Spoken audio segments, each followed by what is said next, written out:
जिले सिद्दीपेट के गजवेल टाउन में वाक़े गवर्नमेंट पॉलिटेक्निक में क्रीड़ा ज्योति स्पोर्ट्स फाउंडेशन गजवेल के ज़ेर एहतमाम तालिबात के लिए वॉलीबॉल टूर्नामेंट का इनेकाद अमल में लाया गया, जिसमें मुख्तलिफ मुकामात से तालिबात की टीमों ने हिस्सा लिया। मोहम्मद शेख हैदर पटेल वो नहर सदर क्रीड़ा ज्योति स्पोर्ट्स फाउंडेशन ने बहैसियत मेहमान खुसूसी शरीक होकर टूर्नामेंट का रस्म इफ्तिताह अंजाम दिया और तालिबात को दोस्ताना व खुशगवार माहौल में खेलते हुए अपनी सलाहियतों को उभारने का मशवरा दिया। उन्होंने खिलाड़ियों को हार जीत व अपनी नाकामी वो कामयाबी को खुश असलूबी के साथ कबूल करने पर जोर देते हुए कहा कि खेल कूद मुकाबलों से दोस्ताना ताल्लुकात गहरे और मुस्तहकम होते हैं। मोहम्मद शेख हैदर पटेल वो नहर सदर क्रीड़ा ज्योति स्पोर्ट्स फाउंडेशन गजवेल ने खेल कूद के फरोग और खिलाड़ियों की जरूरियात की तकमील के लिए हर मुमकिन ताउन व सरपरस्ती करने का ऐलान किया। आज के मुकाबले में जिला परिषद हाई स्कूल आर एंड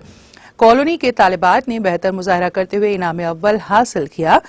जबकि दूसरा इनाम गजवेल जिला परिषद हाई स्कूल और तीसरा इनाम अभियासा इंटरनेशनल स्कूल तोपरान के खिलाड़ी तालिबात ने हासिल किया। बारजा खिलाड़ियों में ट्रॉफी और मोमेंटोस पेश किए गए। इस मौके पर फाउंडेशन के नायब सदर Wajiha Rekha, secretary Govardhan Reddy, joint secretary नवीन,